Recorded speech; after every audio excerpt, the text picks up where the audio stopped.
Selamat datang di video pembelajaran. Perkenalkan, nama saya Adelia Eka Puspita dengan NIM A131.21.0030. Saya dari Fakultas Hukum Universitas Semarang. Dalam video pembelajaran ini kita akan membahas teori kriminologi secara mikro. Pada video ini kita akan menganalisis kasus pembunuhan dan mutilasi mayat yang terjadi di Kota Semarang, khususnya warga Tembalang. Dan berita ini cukup viral karena menghebohkan warga sekitarnya. Mari kita lihat cuplikan berikut untuk memahami faktor-faktor mikro yang mempengaruhi perilaku dalam tindakan kejahatan ini. Check this out. Irwan Hutagalung berusia 53 tahun, warga Sumurboto, Banyumanik, Kota Semarang, menjadi korban pembunuhan sadis di tempat usahanya. Korban ditemukan dalam kondisi tubuh dicor dan termutilasi dengan kepala dan badannya terpisah. Lokasi pembunuhan di depot isi ulang dan gas LPG Jalan Mula Warman, Tembalang, kini masih dipagari garis polisi. Lokasi pembunuhan hanya berjarak 1 km dari kantor Polsek Tembalang. Tampak pick-up putih plat H9824DA dan motor bebek plat H4600SM terparkir di depan usaha tersebut. Beberapa galon kosong masih tertata rapi di tempat usaha tersebut. Polisi telah melakukan olah tempat kejadian perkara pada hari ini, Selasa 9 Mei. Hasilnya korban diketahui dianiaya menggunakan linggis hingga meninggal dunia. Kapolres Tabes Semarang Kombes Irwan Anwar mengatakan hasil olah TKP sementara sebelum dicor korban dianiaya hingga meninggal dunia dengan menggunakan linggis. Menurut Irwan, korban sebelum dicor oleh pelaku dimutilasi menjadi 4 bagian. Rinciannya adalah kedua tangan dari kepala dan badan. Dijelaskan korban diduga kuat dibunuh dan dimutilasi setidaknya pada Kamis 4 Mei malam atau Jumat 5 Mei dini hari. Hal itu merujuk terhadap keterangan para saksi yang masih melihat aktivitas korban pada Kamis 4 Mei sore. Kemudian pada keesokan harinya atau Jumat 5 Mei, korban sudah tidak terlihat sampai Senin 8 Mei. Polisi masih menyelidiki apakah ada barang berharga milik korban yang hilang. Alat komunikasi atau handphone milik korban sudah diamankan. Pihaknya kini masih memeriksa beberapa saksi untuk dimintai keterangan. Dalam upaya pengungkapan kasus ini, Polrestabes Semarang bekerja sama dengan Polda Jateng. Adapun penemuan bermula dari warga sekitar yang mencium bau busuk dan dilaporkan ke polisi. Menurut warga sekitar, tempat usaha tersebut sudah tutup dalam 3 hari terakhir. Warga pun sempat tak mencurigai adanya mayat di tempat isi ulang galon tersebut. Meski begitu, hingga kini belum terungkap motif pembunuhan itu. Kasus ini melibatkan Muhammad Husain, seorang pria berusia 28 tahun yang sebelumnya tidak memiliki catatan kriminal apapun dan bekerja secara serabutan. Namun tiba-tiba dia melakukan pembunuhan secara sadis sekali kepada bosnya, yaitu Irwan Hutagalung. Menurut pakar psikologi di Semarang, yaitu Probowati Condronegoro, pelaku diduga tidak mengalami gangguan jiwa, tetapi oleh kebenciannya itu dia terpengaruh sehingga kebenciannya itu semakin memuncak. Pelaku merasa terhimpit dan tidak berani melawan karena takut oleh bosnya itu sendiri. Mungkin bosnya itu galak atau bosnya itu suka marah-marah.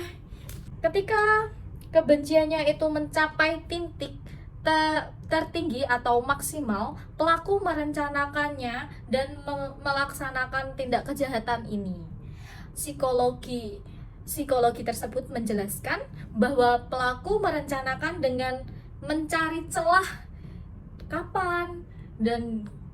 kapan bisa membunuhnya. Pelaku ini memiliki niat untuk membalas dendam. Mungkin juga pelaku memiliki keyakinan atau motivasi lain yang kita belum ketahui.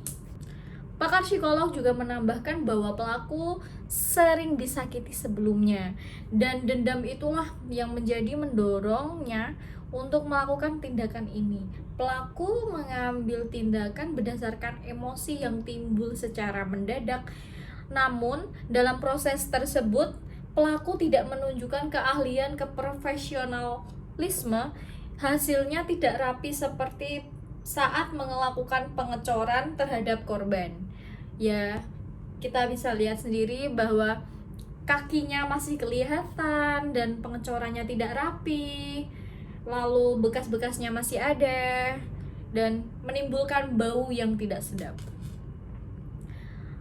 Alasan yang diungkapkan oleh pelaku adalah sering mendapatkan hinaan dan penganiayaan dari bosnya. Ia mengaku puas dengan tindakan pembunuhan tersebut yang dilakukannya. Dalam kasus ini, faktor-faktor mempengaruhi perilaku kriminal Hussein adalah kebencian yang menumpuk dan seringnya mendapat perlakuan kasar dari korban.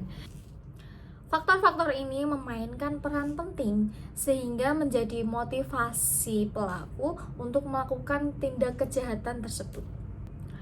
Namun, penting untuk diingat bahwa teori kriminologi tidak menjustifikasi atau menerima tindak kriminal. Teori ini membantu kita dalam memahami faktor-faktor yang mempengaruhi perilaku individu dalam kasus-kasus nyata. Dalam mencegah kejahatan, penting untuk kita mengidentifikasi dan mengatasi faktor-faktor mikro yang mempengaruhi individu, seperti kebencian yang memuncak, pengalaman penganiayaan, dan masalah emosi. Dengan pendekatan yang holistik, kita dapat mengembangkan program intervensi yang tepat untuk membantu individu dalam mengelola emosi mereka sehingga menghindari perilaku kejahatan di masa depan. Dalam kasus ini, penting juga untuk memperhatikan faktor-faktor konteks yang dapat mempengaruhi perilaku kriminal. Misalnya, kondisi lingkungan sosial, tekanan ekonomi, atau ketidakadilan yang mungkin dialami oleh pelaku. Faktor-faktor ini dapat memperburuk situasi dan memicu tindakan kejahatan yang lain. Dalam hal ini, teori kriminologi memberikan pemahaman yang lebih mendalam tentang motif dan pemikiran pelaku dalam kasus pembunuhan dan mutilasi mayat di Semarang. Namun perlu dicatat bahwa setiap kasus kriminal adalah unik dan kompleks, dan teori kriminologi mikro hanya merupakan salah satu alat untuk memahami perilaku kriminal.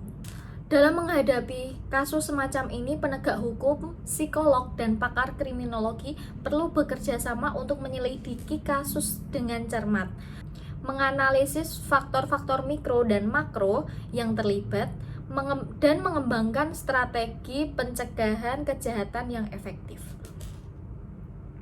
Dengan memahami teori kriminologi mikro dan menerapkannya dalam kasus nyata, kita dapat berharap untuk mencegah tindakan kejahatan yang serupa di masa depan.